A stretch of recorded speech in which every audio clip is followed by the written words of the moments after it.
नमस्कार दोस्तों, मेरा नाम है ईना और मैं हूं आपकी पर्सनालिटी डॉक्टर। आज इस सीक्रेट पॉडकास्ट में आपका बहुत बहुत स्वागत और अभिनंदन है, जहां पर मैं गेस्ट इन द हाउस एक बहुत इंपॉर्टेंट इंसान को लेकर आई हूं जो आपको बताएंगे कि कैसे ट्रेडिशनल थॉट्स के साथ वेस्टर्न थॉट्स भी इंपॉर्टेंट है। इस चेंजिंग सिनेरियो में कैसे आप अपने ट्रेडिशनल थॉट्स के साथ वेस्टर्न थॉट्स को भी प्रोपाउंड कर सकते हैं। साथ ही साथ ये एक बहुत ही अमेजिंग सॉफ्ट स्किल ट्रेनर है, पर्सनालिटी डेवलपर हैं, जिनको भगवान की आराधना भी पसंद है और क्लबिंग भी इक्वली पसंद है। तो मैं वेलकम करती हूँ श्री राम पांडे जी को, जो आज हमारे साथ गेस्ट इन द हाउस हैं। नमस्कार। Thank you so much. नमस्कार। तो श्री राम पांडे, सबसे पहले मैं आपसे ये पूछना चाहूंगी कि आपने जो इतनी बड़ी कंटेंट क्रिएशन की जर्नी करी है, तो क्या ऐसी स्पेशल चाइल्डहुड मेमोरी है जो आपके साथ इस कंटेंट क्रिएशन में साथ चली है, and why did you really start doing this content creation? देखिए, कंटेंट क्रिएशन एक्चुअल में बचपन में तो कंटेंट क्रिएशन जैसा कुछ था नहीं। बचपन में फिल्में देखते थे, हम एक एस्पिरिंग लीडर की तरफ देखते थे और हम कुछ ऐसी चीज़ों की तरफ देखते थे जिसमें दिखती कि दुनिया हमको देख रही है, दुनिया किसी न किसी वजह से हमको देख रही है। तो कंटेंट क्रिएशन की जर्नी से जब हम इंट्रोड्यूस हुए, हमको पता चला कि चीज़ क्या है, तो हमें एक दिशा दिखाई दी कि अब वो जो रास्ता था, जो हमने बचपन में सोचा था कि शायद इससे हम कहीं आगे तक जा सकते हैं, और सिर्फ पढ़ाई या फिर और भी बहुत सारी चीज़ें दुनिया में चल रही हैं, उसके अलावा भी एक रास्ता और बन रहा है, एक दुनिया और बन रही है जिसमें लोग जा रहे हैं। तो मैं भी उसकी तरफ बढ़ा और उसकी तरफ आया। Okay. Any childhood memory specific that brings you to this content creation? Yes, content creation में जब मैं पब्लिक स्पीकिंग की बात करता हूँ, जिसमें मैं अभी बहुत सारा कंटेंट बेस कर रहा हूँ अपना, और ट्रैवलिंग की बात करता हूँ, तो जब मैं बहुत सारे ऐसी जगहों को देखता था, ट्रैवलिंग कंट्रीज, मोर ऑफ फिल्मों में या फिर भारत की ही जगहों की बात कर लें, मुझे वहाँ जाने का बहुत मन करता था। दूसरी चीज़, पब्लिक स्पीकिंग की जब मैं बात करता था, जब मैं कहीं स्टेज पे जाता था या मैं किसी को स्टेज पे देखता था, तो मुझे बहुत अच्छा लगता था वो, कि स्टेज पे जाना और अपनी कला का प्रदर्शन करना, या जो भी है हमारे अंदर उसका प्रदर्शन करना, या जब मैं जिसको देखता भी था, चाहे वो कोई भी हो, हमारे देश के लीडर्स हों या हमारे क्लास का एक छोटा सा बच्चा हो, मुझे बहुत अच्छा लगता था। और मुझे भी कभी ऐसा बनने का मौका मिलता तो मैं ज़रूर बनता, और वही हुआ कंटेंट क्रिएशन की जर्नी के साथ। बहुत ही बढ़िया, मतलब बचपन के सपने भी आप कंटेंट क्रिएशन में पूरे कर सकते हैं। चलिए, मेरा एक छोटा सा सवाल है कि what is your really morning routine? Do you have a real morning routine, और you are okay with the day that starts? Okay, morning actually में रूटीन जैसा कुछ नहीं है। ऐसा रूटीन बहुत खराब सा है, क्योंकि अभी स्टूडेंट लाइफ से वर्क लाइफ की तरफ एक शिफ्ट हो रहे हैं। तो हाँ, एक रूटीन वैसा तो है, पर सोने का समय और जागने का समय वो रिवील नहीं किया जा सकता, वो खतरनाक है। हाँ, लेकिन कुछ ज़रूरी चीज़ें इसमें शामिल हैं, जैसे कुछ दिन के ज़रूरी काम हैं, और कुछ ऐसी चीज़ें हैं जो करना है ही उस पर्टिकुलर डे में, और आप कब से कब तक काम करते हो, किस काम को कितना समय देते हो, मुझे लगता है ये ज़्यादा ज़रूरी है। आप कब सोते हो, कब जागते हो, ये थोड़ा सा हम सेकेंडरी में रख सकते हैं। बहुत बढ़िया। तो अवध ओझा जी जैसे हमारे सर हैं, वो हमेशा कहते हैं कि उठो कितने भी बजे, रिग्रेट मत करो, बस पढ़ने बैठ जाओ। यही शायद हाँ, सबसे ज्यादा पढ़ने इम्पोर्टेंट बैठ है, जाओ, ये अपना काम स्टूडेंट्स के करो। लिए खास यस, टिप है। यस। मैं आपसे ये पूछना चाहती हूँ कि आपके जब हम कंटेंट क्रिएशन करते हैं, ये सारी चीजें करते हैं, तो हमारी डेली प्रोडक्टिविटी, आप उस डेली प्रोडक्टिविटी को कैसे मेंटेन करके रखते हैं? Productivity, that's a good question actually. Productivity को लेकर के मेरा एक थॉट हमेशा से था, जब से मैंने कंटेंट क्रिएशन शुरू किया है, या जब से मैंने इस पर्टिकुलर जर्नी को अडॉप्ट किया। मुझे लगता है कि आप कुछ भी करो, दिन में कोई एक नई चीज़ सीखो, और एक वो चीज़ जो आप पर्टिकुलर परसीव करते आ रहे हो, उसमें आप एक एड ऑन करो, एक +1 करो। जब आप +1 करते हो, तो आप देखते हो कि साल में 365 दिन होते हैं, और आप साल में 365 कदम आगे चल चुके होते हैं। और ये बहुत इंपॉर्टेंट होता है आपकी किसी भी जर्नी के लिए। मैं सिर्फ कंटेंट क्रिएशन स्पेसिफिक बात नहीं कर रहा हूँ, मैं बात कर रहा हूँ, आप चाहे एक आर्टिस्ट हों, चाहे एक आप राइटर हों, चाहे एक आप किसी भी तरीके से फिल्म मेकर हों, कुछ भी हो, आप एक कदम आगे बढ़ाएंगे तो डेफिनेटली आप 10वें दिन आप 10 कदम आगे होंगे। बहुत बढ़िया। तो मैं ये जानना चाहती हूँ आपसे कि हम सर्टेनली, हर व्यक्ति जो है अपनी लाइफ में कुछ मिस्टेक्स करता है, तो what do you think were your 3 mistakes of your life? Life की बहुत सारी मिस्टेक्स हैं, कुछ बड़ी 3 मिस्टेक्स। कभी-कभी मैं ओवर जज कर देता हूँ चीज़ों को। लोगों को नहीं, लोगों को जज करने से बचता हूँ मैं। चीज़ों को मैं ओवर जज कर देता हूँ, और वो चीज़ें मेरे ऊपर भारी पड़ जाती हैं। मैं बहुत नादान हूँ। मैं गाँव से जब निकला था तो मुझे नई चीज़ें समझने में बहुत देर लगी और उन चीज़ों के बीच में मैंने कुछ ऐसी गलतियाँ करी जिन्होंने मुझे बहुत सीखने को दिया। और मैं कभी ये नहीं कहता कि आप गलतियाँ मत करो। Mistakes are your feelings for growing in your life, और ये बहुत इंपॉर्टेंट है। मुझे लगता है कि ये सभी प्रकार से जितनी भी तरीके की आपकी ग्रोथ वाली माइंडसेट है ना, उसको पुश ऑन करती हैं, आपको बल देती हैं। तो जब ऐसी कुछ गलतियाँ हुई हमारी लाइफ में, अब जिस 3 मिस्टेक्स की बात करें, मैं बहुत सारी मिस्टेक्स गिना सकता हूँ। बस मैं उनको याद करके फिर से और खेद में नहीं जाना चाहता, बहुत सारी हैं। यस। आपने अभी गाँव की बात करी, तो मैं आपकी वो जर्नी जानना चाहती हूँ कि गाँव से शहर तक का जो सफ़र रहा, वो कैसा रहा? और क्योंकि हम जानते हैं कि हमारे बहुत सारे व्यूअर्स ऐसे हैं जो बहुत ही रिमोट एरियाज से आते हैं और वो भी जानना चाहते हैं, मतलब वो भी क्यूरियस हैं, वो भी सीखना चाहते हैं। कभी-कभी हार्ड वर्क उनके लिए काम नहीं करता, वो कितना भी हार्ड वर्क करें, पर वो ये डिफरेंस नहीं समझ पाते कि हार्ड वर्क और स्मार्ट वर्क में क्या डिफरेंस है। तो how did you really overcome for गाँव के बच्चे से शहर के बच्चे तक की जर्नी आपकी कैसी रही? क्या परेशानी करी? तो मैं उस चैप्टर को ज़रा थोड़ा-सा ज़्यादा जानना चाहूँगी। यस। स्ट्रगल था, काफ़ी स्ट्रगल था, बट एक ये कह लें कि माइंडसेट काफ़ी स्ट्रॉन्ग था कि मुझे कुछ ना कुछ तो करना है इस जगह पे आकर के।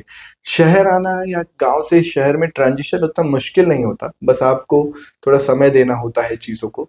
लेकिन जो सबसे इम्पोर्टेंट होती है वो एडॉप्टेबिलिटी होती है कि आप चीज़ों को एडॉप्ट कैसे करते हो, फिर आपको लोग कैसे अडॉप्ट करते हैं, और उसके अतिरिक्त आप जब किन्हीं चीज़ों के आस-पास होते हो, तो क्या वो चीज़ें आपको अडॉप्ट करती हैं या नहीं, ये बहुत ज़रूरी हो जाता है। और यही एक जनरल सिनेरियो में बात करूँ तो जब मैं गाँव से भोपाल आया, भोपाल में मैं एजुकेशन सिस्टम में जब मेरी कॉलेज की चीज़ों को समझने लगा, तो मुझे बहुत दिक्कतें हुई थी। जैसे कॉलेज शिफ्टिंग का जो एक बड़ा मुद्दा था, जो मैंने कभी बताया आपको, उस मुद्दे में बहुत सारा टाइम वेस्ट हुआ और जो नहीं होना चाहिए। मुझे लगता है कि आपको ये समझना होगा कि आपको किन चीज़ों पे टाइम देना है और किन चीज़ों पे टाइम नहीं देना है।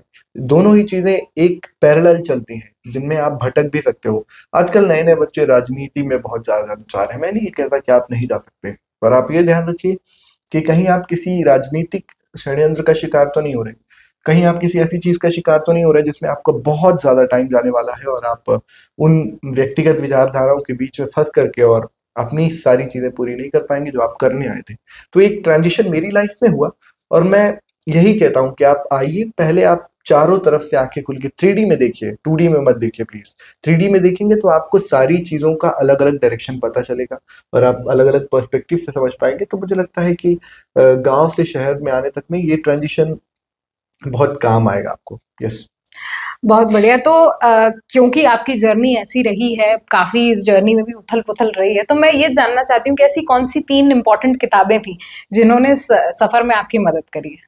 सबसे पहली तो सफ़र में मदद करी, तो मैं लिटरेचर पॉइंट ऑफ व्यू से बात करूँ तो मैंने प्रेमचंद जी की बहुत सारी किताबें पढ़ी हैं, जिनमें गोदान, गबन और बहुत सारी बूढ़ी काकी, इन सब की कहानियों की बात करें। उसके बाद पर्सनैलिटी की बात करूँ तो मैंने 2 बेसिक किताबें पढ़ी। डेल कार्नेगी की एक किताब थी, जिसमें उन्होंने कम्युनिकेशन के बारे में बातें की थी। उसका नाम मुझे नाम उसका ठीक से याद नहीं आ रहा, मैं शायद आपको लिंक या कुछ और किसी के माध्यम से मैं आप तक पहुँचा दूँगा।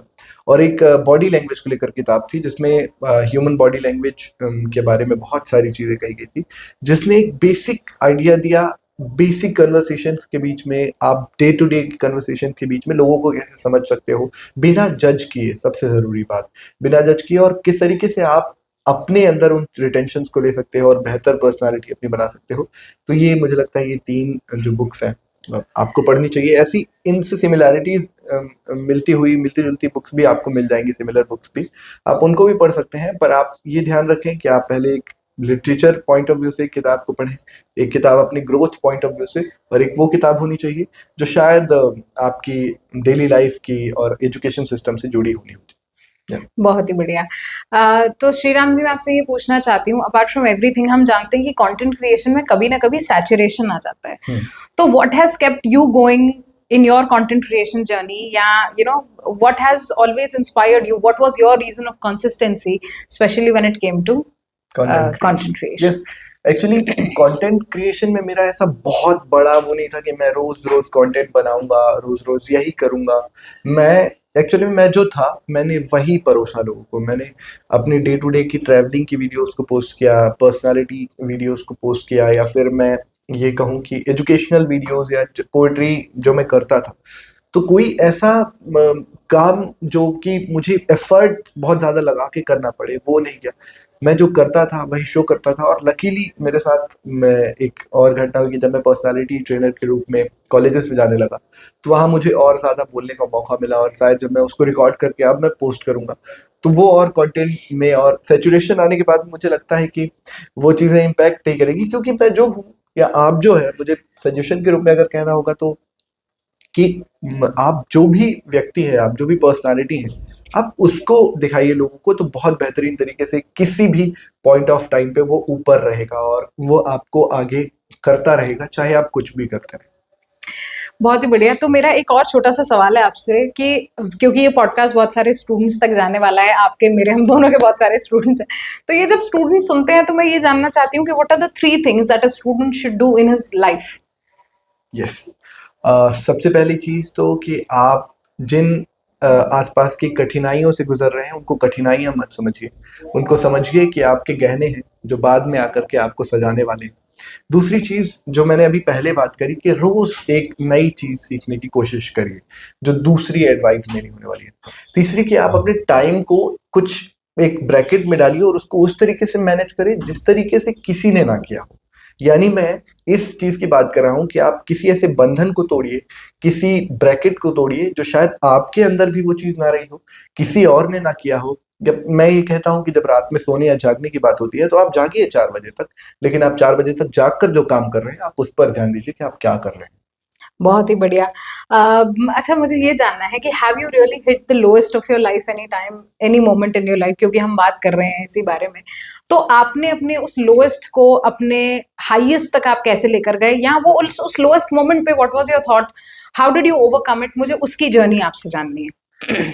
इसके लिए मेरे पास एक बहुत अच्छा जवाब है। एक जापानीज कॉन्सेप्ट है जिसको हम किंसुकी कहते हैं। उसमें जब घड़ा उनके यहाँ या कोई पॉट होता है मिट्टी का, वो टूट जाता है, तो उसको वो लोग सोने के वर्क से उसको जोड़ते हैं, सोने की पतली पतली शिराओं से जोड़ते हैं, और वो और ज़्यादा खूबसूरत हो जाता है। बाद में उसको तराश करके और महंगा बेचा जाता है। तो कहने का मतलब सिर्फ इतना सही है कि जब आपका डाउनफॉल हो, जब आपको लगे कि आप टूट चुके हैं, जब आप बिल्कुल नीचे हो, नीचे बैठे हुए हो, तो आप कुछ ऐसी चीज़ें करिए, आप कुछ ऐसी चीज़ों के सहारे से ऊपर बढ़िए जिन पर आपकी पर्सनालिटी ग्रो करे, और साथ में वो ऐसा निखर कर आए या ऐसा निखर कर दिखे कि देखने वाले दंग रह जाएं।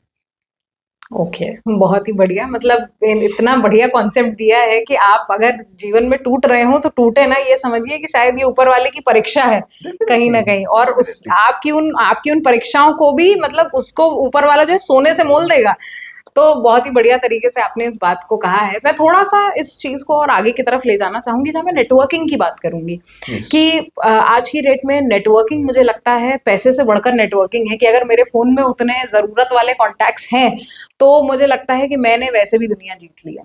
तो मैं ये जानना चाहती हूँ, what is your concept of networking with people, how do you network with people, and what is your concept of networking with people? Yes, मुझे लगता है नेटवर्किंग को लेकर के एक बेसिक सा कॉन्सेप्ट है कि आप ये बिखरे हुए हीरे हैं। आप एक जौहरी हो। अगर आप चाहते हो कि आप अपने आप को धनी बनाओ, अपने आप को रिच बनाओ, तो आप इन बिखरे हुए हीरो को समेटो। आप जाइए कुछ ऐसी जगहों पर जहां पर वो लोग रहते हैं जिनसे आपकी मेंटालिटी मैच करती है, जिनसे आपकी चीजें मैच करती हैं, जिनसे आपका ग्रोथ डिपेंड करता है। आप वैसे लोगों से मिलिए, बात करिए। आप इंट्रोवर्ट हैं, एक्सट्रोवर्ट से कोई फर्क नहीं पड़ता। अगर आप प्रोफेशनल बिहेवियर की बात करें या पर्सनल बिहेवियर की भी बात करें, तो आप ऐसे लोगों से मिलते हैं, मुलाकात करते हैं, बातें करते हैं जिनसे आपका काम होता है।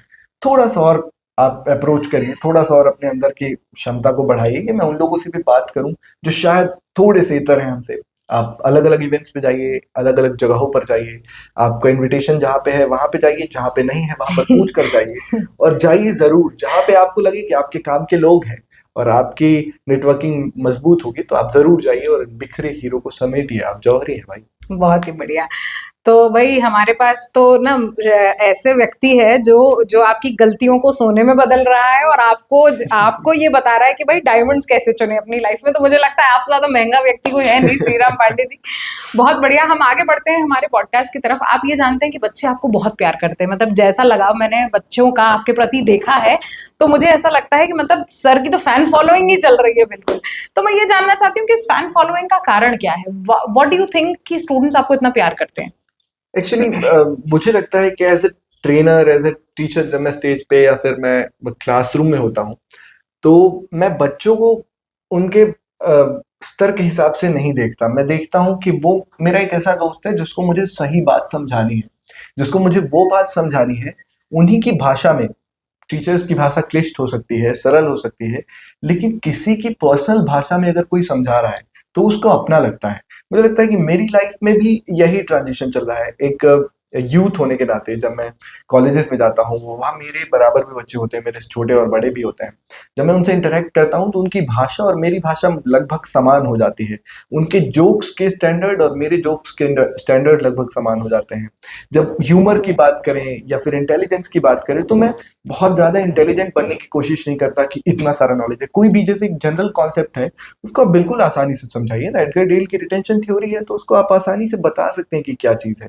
तो मुझे लगता है कि जितनी रीचेबल भाषा आप प्रयोग करेंगे, भाषा प्रयोग करेंगे, या फिर जितनी सरल भाषा में आप उनको समझाएंगे, उतना ज़्यादा वो आपसे कनेक्ट होंगे। और एक और फैक्टर वो शायद मुझे कॉम्प्लीमेंट करते हैं कि स्माइल एक बहुत बड़ा फैक्टर है। आप हमेशा स्माइल करते रहते हैं, तो मुझे ये लगता है कि ये दो फैक्टर्स हैं बहुत हमारी ही लाइफ बढ़िया। जैसा कि मैंने इंट्रोडक्शन में आपके ये कहा था कि आप ट्रेडिशनली भी बहुत एक्टिव हैं और आप मॉडर्न भी रहना चाहते हैं अपनी में। Life yes. में।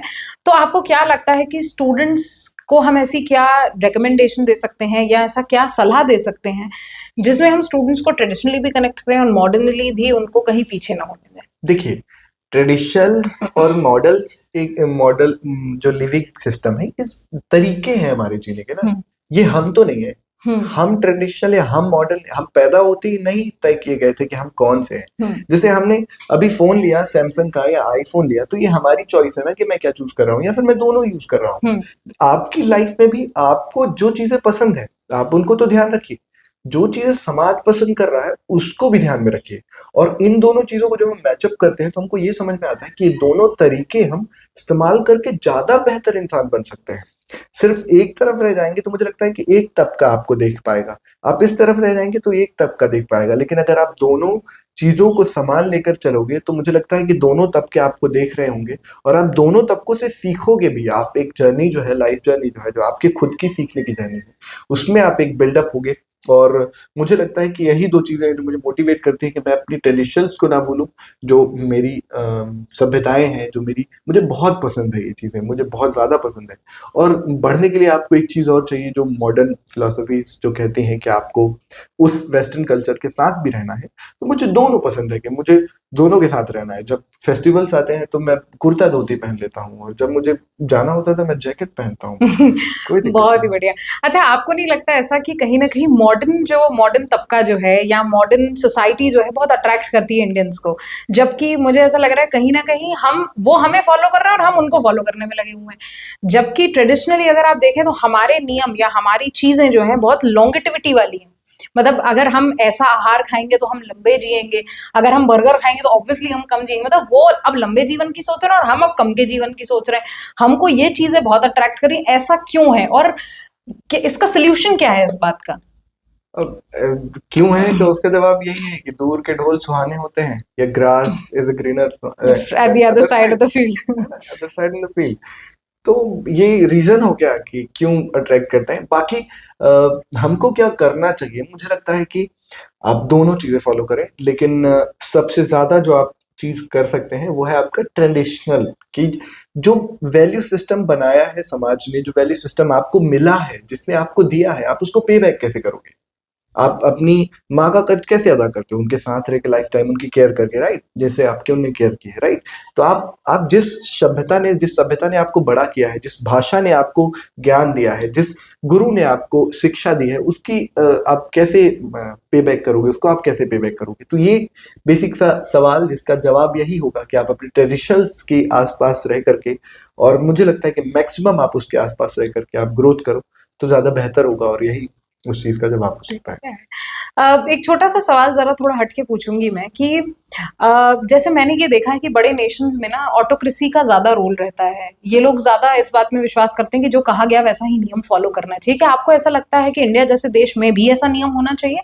और दूसरा ये चीज कि जैसे हमें ये बताया गया है कि भाई अपने घर में अगर आप बाथरूम में सुसु करेंगे, पर हमारे यहाँ ऐसा कॉन्सेप्ट नहीं है ना, क्योंकि हम एक डेमोक्रेटिक नेशन में रहते हैं, इसलिए हम जहां मन करता है हम वहां सुसु कर सकते हैं, है ना। तो मुझे ये जानना है कि क्या इंडिया में भी इस तरह का ऑटोक्रेटिक सिस्टम आना चाहिए? क्योंकि हम यूथ की बात कर रहे हैं, और मैंने कई बार ऐसा देखा है कि जिस जिस थाली में आप खा रहे हो उस थाली में आपको छेद नहीं करना चाहिए कायदे से। पर क्या ऐसा लगता है कि हम अपने आप को भूलकर और हम दूसरों की नीतियों को ज्यादा अपनाने के चक्कर में हम जो है, जो मॉडर्न धारणा और मॉडर्न जो कपड़े पहने, उसमें हम अपने आप को ही भूल गए कहीं ना कहीं, या उसमें हम हमारी सोच को भूल गए? तो आपको क्या लगता है कि ऑटोक्रेटिक हमारा नेशन जो है ऑटोक्रेसी की तरफ जाना चाहिए या डेमोक्रेटिक ही अच्छा है? मुझे लगता है कि ऑटोक्रेटिक की मैं बात कर लेता हूँ कि इसके दो पहलू हो सकते हैं। पहला एक सकारात्मक, जिसमें आपने बात किया कि लोग कहीं भी बाहर कुछ भी करते रहते हैं, तो इसमें ऑटोक्रेसी इंपॉर्टेंट है कुछ जरूरी चीजों में कि नहीं, यहाँ पर आपको यही करना चाहिए, आप बाहर नहीं जा सकते, ये वाला पार्ट। दूसरा ये कि जब हम भेड़ चाल की बात करते हैं, ये भी ऑटोक्रेसी का एक तरीका है कि लोग वही करते रहते हैं जो उनको बताया गया है। तो अगर यही फॉलो करते रह जाते तो इंडिया में मैक्सिमम यूनिकॉर्न नहीं होते, इंडिया में इतने सारे स्टार्टअप्स जो अभी वर्ल्ड वाइड छाए हुए हैं वो नहीं होते, है ना। एक नई सोच तो चाहिए ना, उस पर्टिकुलर विचारधारा जो सीधी चल रही है कि यही यही यही करना, नहीं, इससे आगे हटके। तो मुझे लगता है कि ये डेमोक्रेटिक भी जरूरी है, ऑटोक्रेटिक भी जरूरी है, बट इसको हम किस तरीके से लेते हैं वो जरूरी है, हमको समझना पड़ेगा पहले। बहुत ही बढ़िया। एक और छोटा सा सवाल, अगेन थोड़ा सा हटके ही है ये भी सवाल, कि कहा जाता है कि अगर एक नेशन की सही ग्रोथ देखनी हो तो दो तरीके होते हैं इसकी ग्रोथ को देखने का।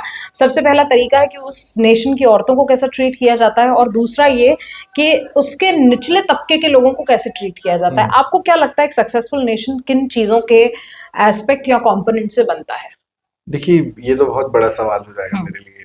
मैं इसमें मुझे लगता है कि बहुत ज्यादा बातें तो नहीं कर सकता, पर मैं एक विकसित देश को यही मानता हूँ कि जो अपनी सभ्यताओं संस्कृति को भी साथ रखते हुए लोगों की मूलभूत आवश्यकताएं पूर्ण कर सके। इसके अतिरिक्त मुझे और बहुत बड़ी बड़ी चीजें नहीं समझ में आती, नहीं दिखती कि क्या छोटा तबका है क्या बड़ा तबका, सब जरूरी है इस देश के लिए।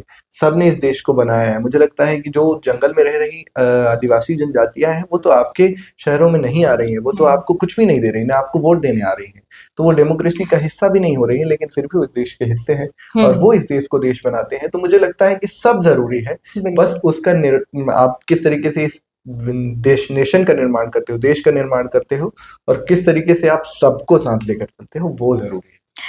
बहुत ही बढ़िया। हमने शुरुआत करी आपके बचपन से, हमने बात करी हमारे स्टूडेंट्स की, हमने बात करी आपकी नेटवर्किंग की, फिर हमने बात करी हमारे देश की। अब मैं थोड़ा सा वापस कंटेंट क्रिएशन पे जाना चाहती हूँ, जहाँ मैं आपसे ये सवाल करना चाहती हूँ कि कंटेंट क्रिएशन में एक बहुत इंपॉर्टेंट चीज आती है कि भाई लोग हार्डवर्क बहुत कर रहे हैं कंटेंट क्रिएशन में, बट ऐसी क्या चीज है जो जिसमें लोग पीछे रह जा रहे हैं? या आपको ऐसा क्या लगा कि आपके चैनल को अब ये बूस्ट मिला है, आपके इतने फॉलोअर्स हैं, आपको पता है कि भाई ये फॉलोअर्स मुझे ये सोच से मिले हैं, या ये सोच है मेरी इस वजह से, ये तो व्हाट वाज योर हिट, या what was the reason to your hit of your channel? Actually अभी की प्रॉब्लम क्या है कि लोग पहले दिन से कंटेंट क्रिएशन शुरू करते हैं, उनको पहले दिन से वायरल होना रहता है, वो हो भी जाते हैं किंचित कारणात्, और ये अच्छी बात बुरी बात दोनों तरीके से है। लेकिन मेरी पर्सनल नजर में मुझे लगता है कि आपको सबसे पहले अपने पेजेस में, या जो भी आप यूट्यूब पे इंस्टाग्राम पे काम करना शुरू कर रहे हैं, पहले आपका पोर्टफोलियो बनाना पड़ेगा। आपके उस पेज पे क्या चीजें हैं, यानी ऑडियंस अगर आपको देखेगी तो वो आपको क्यों फॉलो करेगी, आपके अंदर ऐसा क्या है जिससे उसको फॉलो करने के लिए मजबूर होना पड़ेगा। तो वो चीज जरूरी है सबसे पहले। जैसे मेरी पर्सनल जो इसमें ग्रोथ का एक हिस्सा है कि जब मैं कंटेंट क्रिएशन कर रहा था तो मैं लगातार क्वालिटी वीडियो में दे रहा था, जितनी मुझसे हो सकती है। Definitely I am not the superior. तो उस पर्टिकुलर चीज में मैं अपने एफर्ट्स दे रहा था और मैं अपना पोर्टफोलियो बिल्डअप कर रहा था। जब मेरे लगभग 1000 फॉलोवर थे और मैं लगातार कर रहा था, लगातार कर रहा था, लगातार कर रहा था। मैं ट्रैवल करता, उसकी वीडियोस बनाता, सब डालता, पोएट्रीज की वीडियो बनाता, एडिट करता, उसको भी डालता। तो धीरे धीरे करके एक क्वालिटी कंटेंट का एक पोर्टफोलियो बन गया। और जब मेरी वृंदावन की एक रील वायरल हुई, जो कि ट्रैवल रील थी, ऐसी जनरल थी, और वो 2 मिलियन पे चली गई, तो उसके बाद जब लोग हमारी प्रोफाइल पे आने लगे तो धीरे धीरे करके वो देखने लगे। और फिर कॉम्प्लीमेंट्स भी बहुत सारे आते थे कि आप तो मतलब जो रील में दिखा उससे ज्यादा दिखे आप। तो ये बहुत जरूरी होता है कि आप जो एक शॉट उसमें दिख रहे हो, आपकी बिगर पिक्चर उससे बड़ी होनी चाहिए। एक बिल्कुल, बिगर पिक्चर का खेल है डेफिनेटली। तो एब्सोल्युटली, ये एक एब्सोल्युटली। बेसिक सजेशन है सबके लिए। अभी भी हमारे साथ बहुत सारे ऐसे हार्ड वर्किंग कंटेंट क्रिएटर्स हैं। ऐसी क्या 3 सलाहें हैं जो आप उनको देना चाहेंगे? अगर आप कंसिस्टेंसी आपके अंदर मेंटेन कर सको तो करो, सबसे पहला। दूसरा, क्वालिटी बिल्कुल मत कॉम्प्रोमाइज नहीं करना है क्वालिटी के साथ। यानी मैं सिर्फ क्वालिटी, कैमरा क्वालिटी की बात नहीं कर रहा हूँ, लो क्वालिटी कैमरे में भी आप हाई क्वालिटी कंटेंट दे सकते हैं। It depends on your content. तीसरा, आप अपनी नेटवर्किंग बहुत सही से करें। नेटवर्किंग यानी आप फेलो कंटेंट क्रिएटर्स से, अपनी ऑडियंस से, अब लोकल चीज़ों से, ऑनलाइन चीज़ों से, बहुत सारी इन चीज़ों से, ये 3 बेसिक जो चीज़ें हैं वो आप ज़रूर ध्यान रखें। बाकी तो हर दिन हर नई चीज़ बदलती रहती है। और एक और बहुत ज़रूरी चीज़ जो मैंने मेरे कंटेंट जर्नी की शुरुआत में करी, आप एल्गोरिदम्स ज़रूर फॉलो करते रहिए। हर समय एल्गोरिदम्स बदलते रहते हैं, ऑडियंस की पसंद बदलती रहती है। पहले लोगों को मीम ज़्यादा पसंद आते थे, फिर कुछ और पसंद आया, टिकटॉक के ज़माने में कुछ और पसंद आया, बहुत सारी चीज़ें हैं। पर आप इन चीज़ों को ध्यान रख के, एल्गोरिदम को ध्यान रख के, और आप आसानी से एक अच्छा कंटेंट क्रिएट कर सकते हो। बहुत ही बढ़िया। बहुत ही कम शब्दों में मुझे लगता है आपने बहुत अच्छे से कंटेंट क्रिएशन की जर्नी आसान करी, हमारे जीवन शैली की तरीके आसान करे, हमें उन मॉडर्न तबकों से और साथ ही ट्रेडिशनल तबकों से बहुत अच्छे तरीके से जोड़ा। बस मेरा आखिरी सवाल आपसे ये है कि लाइफ का क्या मंत्र है आपका? आपको क्या लगता है कि ये लाइफ का मंत्र आपके लिए चला? क्योंकि हर व्यक्ति का, मैं समझती हूँ कि लाइफ का मंत्र अलग है, जैसे हर किसी की कंसिस्टेंसी की डेफिनेशन अलग है। तो आपके लिए क्या है आपका लाइफ मंत्र, और ये चीज है जिसने मुझे हमेशा श्री राम पांडे बनाए रखा है, और क्या चीज है जिसको श्री राम पांडे ने श्री राम पांडे बनाए रखा है? आई थिंक कि बहुत सारे लोगों का लाइफ मंत्र होगा। मुझे लगता है कि 3 वर्ड्स हैं मेरे, 3 L's of my life: live, love and laugh. जितना भी आप जीते हैं उसमें आप खुल के जिए। जब आप हंसने की कोशिश करते हैं तो खुल के हंसे, और ऐसी चीजों के आसपास रहें जो आपको हंसाती है। और लास्ट है लव। आप प्यार करें तो खुलकर करें, जिससे भी करें लुटा दें, मतलब उस पे कोई गुंजाइश नहीं बची रहनी चाहिए। आज के ज़माने में जब मैं देखता हूँ चारों तरफ, तो मुफ्त के उसमें मिल रहा है सबको। तो अगर आप किसी से प्रेम करते हैं तो आप उसको, आप फैमिली की बात भी कर लो, मैं फैमिली की बात करता हूँ, तो आप उसको बहुत संजीदगी से लें कि एक छोटा हिस्सा नहीं, आपकी बहुत लाइफ का बहुत बड़ा हिस्सा है। तो ये 3 चीज़ें मेरे लाइफ मंत्रास में हैं, और मैं इनको फॉलो करता हूँ। मैं खूब हंसता हूँ, मैं दिन भर मुस्कुराता रहता हूँ, और मैं जिंदगी को जीने में यकीन रखता हूँ। मुझे लगता है कि बहुत ज़्यादा पैसे ज़रूरी नहीं है आपको जीवन में। अगर आपका परिवार छोटा-सा है और आप उसमें गुज़ारा कर रहे हैं अच्छे से, तो बहुत ज़रूरी है। आप ज़िंदगी, आप कमाल है आपकी। तो ये 3 चीज़ें: लिव, लव एंड लाफ। बहुत ही बढ़िया। क्योंकि जस्ट आपने एक मेरे आगे और एक वो एक एस्पेक्ट खोल दिया परिवार का। तो कितना आपको लगता है कि आपका परिवार आपके लिए इम्पोर्टेंट है, और कितना परिवार आपको सपोर्ट करता है, और उनके सपोर्ट से आप कितना श्री राम पांडे बने रहते हैं, ये बताइए जरा हमें। देखिए, फैमिली का सपोर्ट तो सबके लिए बहुत ज़्यादा ज़रूरी है। मेरे लिए तो बहुत ही ज़्यादा, मेरे लिए फैमिली बहुत ज़्यादा मैटर करती है। मैं पिताजी की फैमिली, मतलब मेरे दादाजी अभी सब साथ में रह रहे हैं। दादाजी, चाचा, चाची, सब बहुत सारी बड़ी फैमिली है। तो सब ने मुझे कुछ ना कुछ बहुत प्यारा गिफ्ट दिया हुआ है, बचपन से लेकर अब तक हमारे जीवन में एड ऑन किया है। सब मुझे बहुत अच्छी एडवाइसेस देते रहते हैं। तो मुझे लगता है कि मुझे लाइफ टाइम उनके साथ रहना है, और मैं यही करते, अपनी चीज़ें करते करते मैं उनके आसपास ही जीवन बिताऊंगा। और मेरे जीवन की सबसे बड़ी कमाई जो है, अचीवमेंट जिसको मैं कहता हूँ, वो है ट्रस्ट, जो मेरे पेरेंट्स का मैंने गेन किया है। शायद उन्होंने मुझे दिया है ये, बस उन्होंने ट्रस्ट किया है, तो मैंने शायद गेन भी ना किया हो, फिर भी उनका ट्रस्ट है मेरे पे। और वो मेरे लिए सबसे बड़ी बात है। चाहे मैं कोई भी कॉलेज चूज करने की बात करूं, चाहे मैं अपना करियर चूज करने की बात करूं, बहुत ज्यादा प्रेशर मुझे किसी भी चीज पे नहीं। इवन आजकल के ज़माने में जब लोग कोचिंग्स की बात करते हैं, तो पिताजी ने कहा कि जो तुमको सही लगे। तो वो जो ट्रस्ट था, और वो ट्रस्ट भी मेंटेन किया मैंने अभी तक, तो वो बहुत ज़रूरी है। वही मेरी अचीवमेंट है, और वही मुझे पावर करती है, वही मुझे श्री राम पांडे बनाती है। तो जितने भी पेरेंट्स आज हमें सुन रहे हैं, मैं बता दूं कि भाई ओवर प्रोटेक्टिव होना अपने बच्चों के लिए बहुत इंपॉर्टेंट है, but at the same time अपने बच्चे को सही समय पर सही फ्रीडम देना और उसकी स्ट्रगल में उसका साथ देना स्ट्रगल आपको नहीं करनी है, आपकी स्ट्रगल ओवर हो चुकी, तो आप बच्चे को स्ट्रगल देने की शक्ति दें, इतना जरूर अपने बच्चे के लिए कर रहा है। श्रीराम पांडे जी, आपके साथ बहुत मजा आया और इस बेहतरीन पॉडकास्ट में मैं जानती हूँ बच्चों ने बहुत कुछ सीखा होगा, पेरेंट्स ने बहुत कुछ सीखा होगा, जो कंटेंट क्रिएटर्स अभी स्ट्रगल कर रहे हैं उनने बहुत कुछ सीखा होगा। तो मैं आशा करती हूँ कि आने वाले समय में हम इस तरह के और पॉडकास्ट करेंगे जहां पर हम आपके बारे में और बहुत ब्रीफली जानना चाहेंगे और बहुत सारी मजेदार वाली चर्चा होने वाली है हमारी इस सीक्रेट पॉडकास्ट में। धन्यवाद। Thank you.